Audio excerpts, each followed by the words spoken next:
Hello, everyone. I'm so excited to be here again with you to continue our series on connecting Claude with tools that will make it even more powerful within your data analytics, data engineering, and other data workflows that you work on.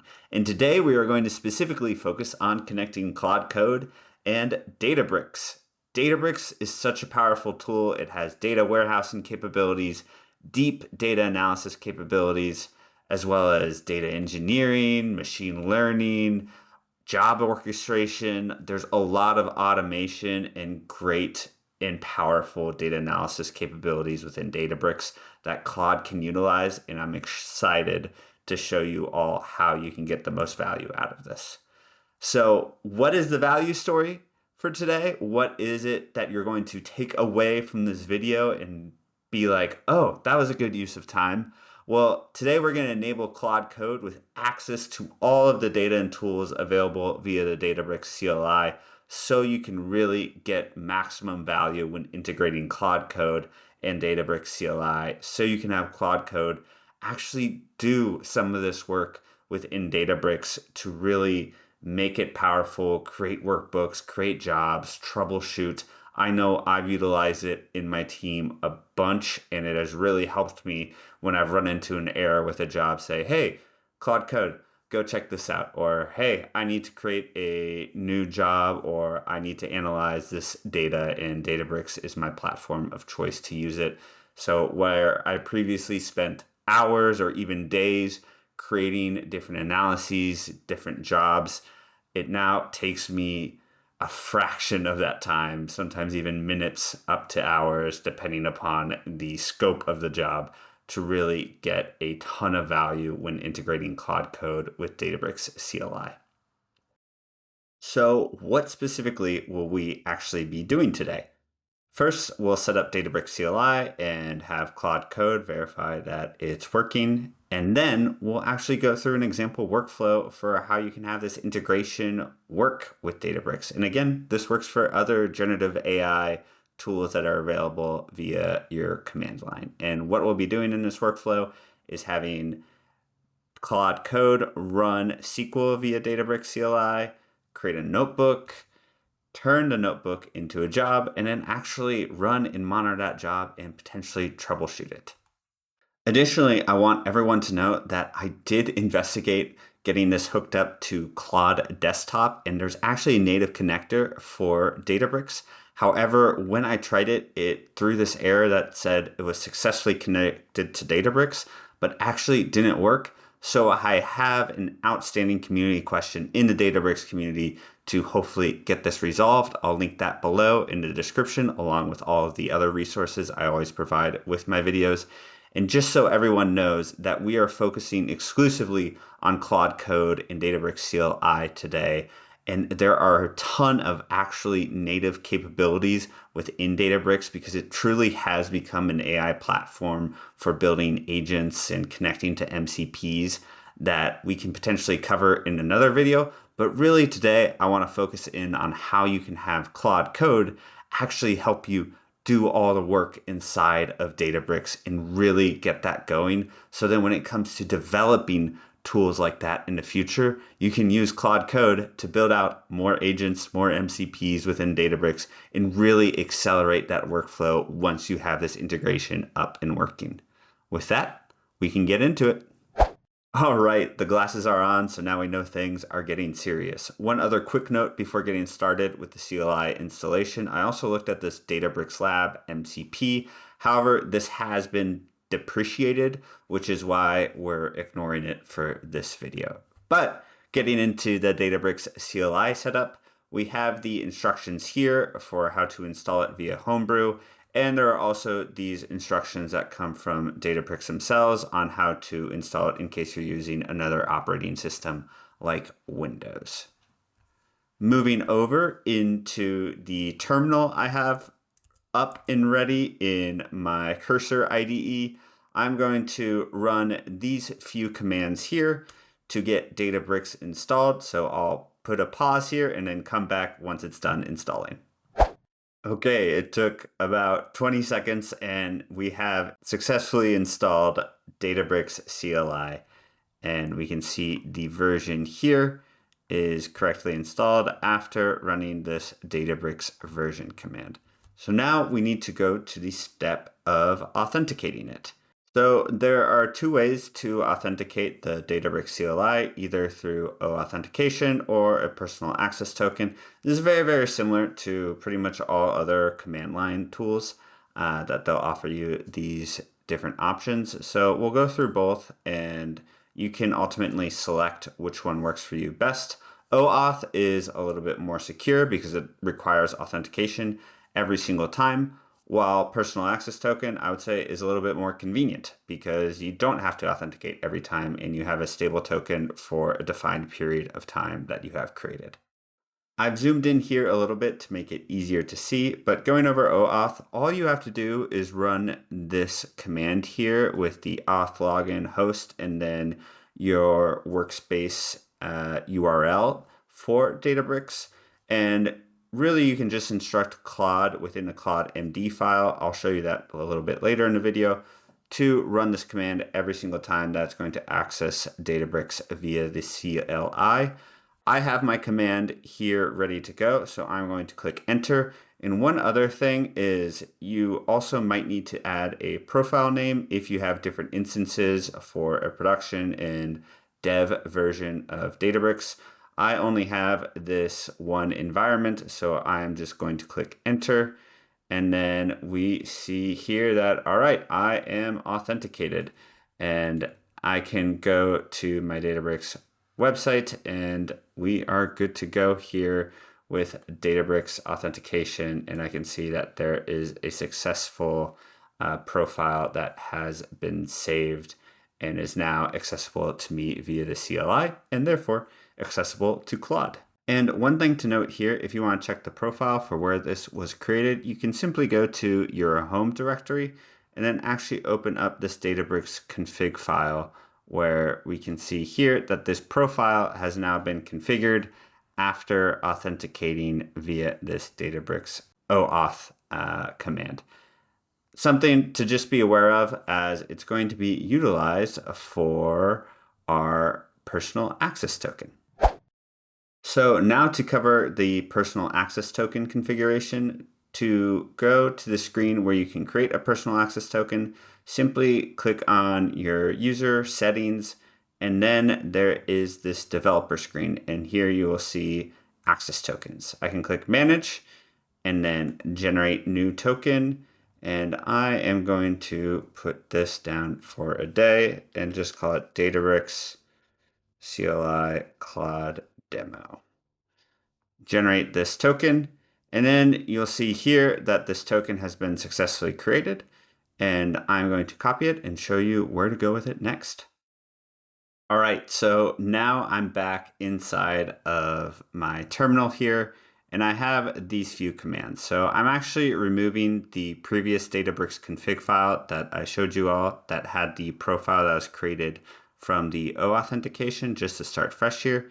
And then I'm creating a new Databricks config file that has the default, the host of my Databricks website, the token that I just copy and pasted, and then it's also securing the config file. I need to change this to my actual website, so let me do that.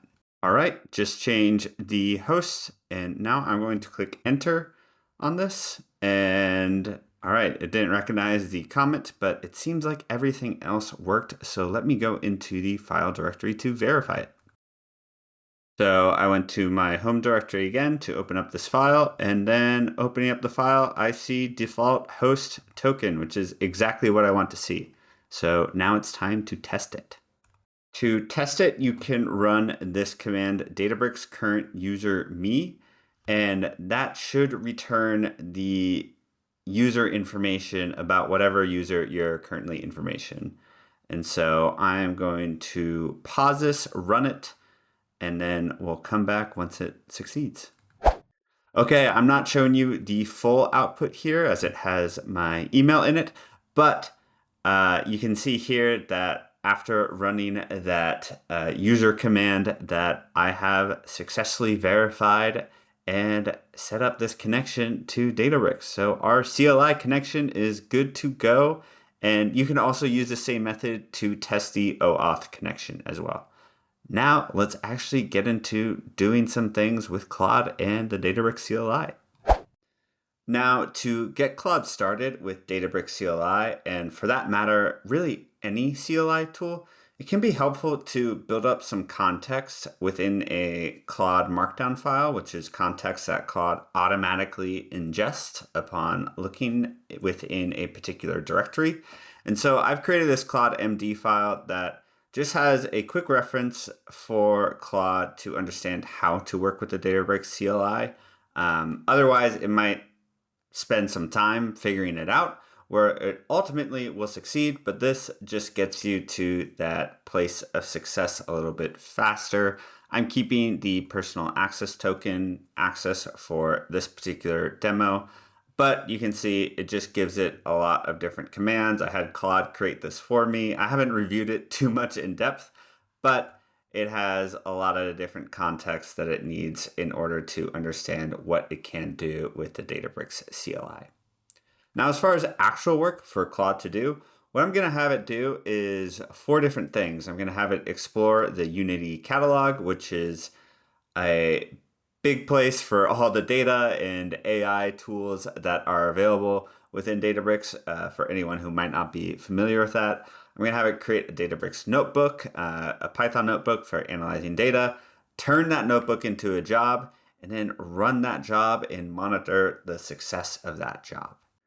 Moving over to our screen here, we can see I have this prompt here pre-prepared, and I want to get this to show you all how you can utilize it to troubleshoot it. So I'm actually going to have it intentionally create a job to fail and then understand why it failed and then troubleshoot it and then successfully run it. I know for me, this has been extremely valuable, especially for time-sensitive jobs that have failed, and I need to understand and quickly fix them and really get to the root cause of what's behind them. So that's a particular area around the orchestration and job troubleshooting that I really want to show you the power of Claude Code.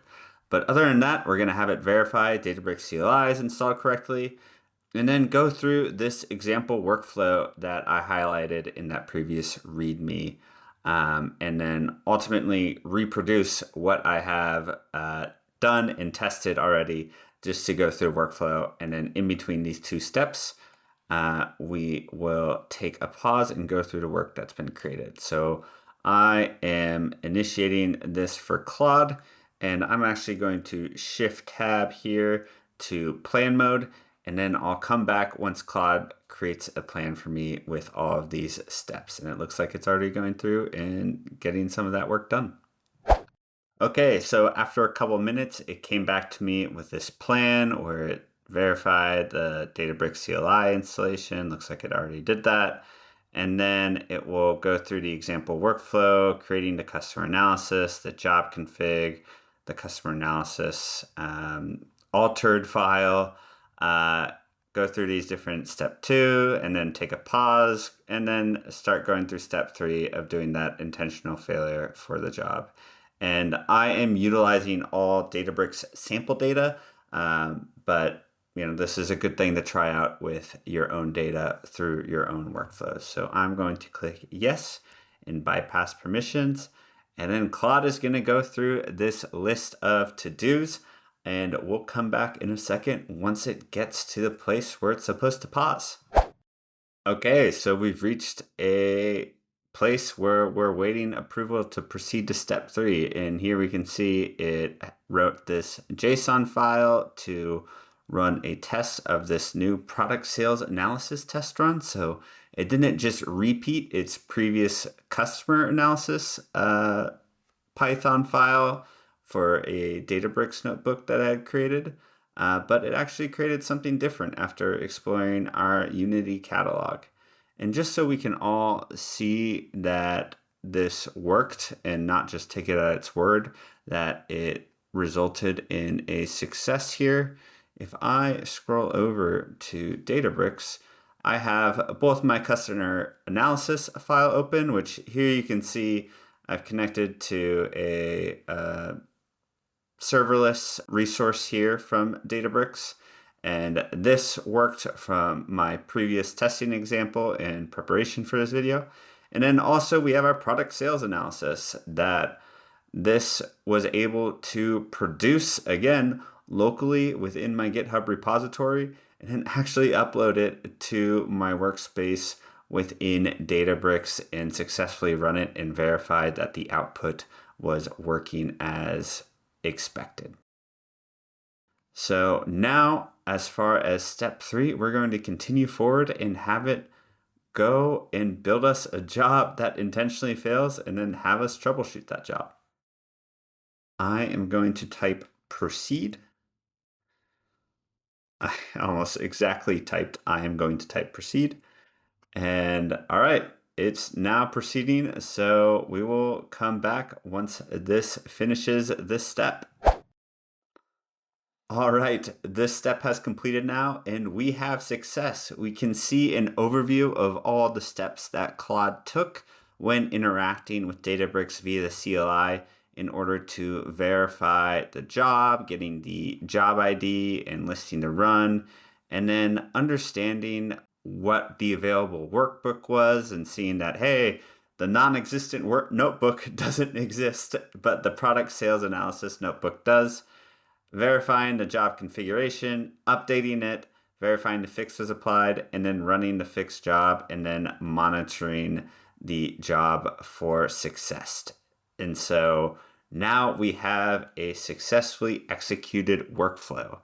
And to look at this inside of the Databricks user interface as well, we can see that, hey, here's the failed job analysis where it failed that it's unable to access the notebook. And then here's the successful one of it actually going through and executing it successfully. And then we have this previous version of the customer analysis job as well. And that is it for today, integrating Claude Code in Databricks CLI. I hope you all have gotten a lot of value for this. I've tried to shorten the video down a little bit to make it a little bit more action-packed and full of helpful tips. So if you like this shorter video style, please let me know in the comments, and hopefully you're able to apply this integration between Claude or whatever generative AI tool that you use in the CLI and Databricks CLI to your everyday work. I know it has been immensely valuable for me and my team, and I hope you're able to get back as many hours in a day as I have following these instructions and this workflow. Thanks so much. Please like and subscribe, and I'll talk to you next time.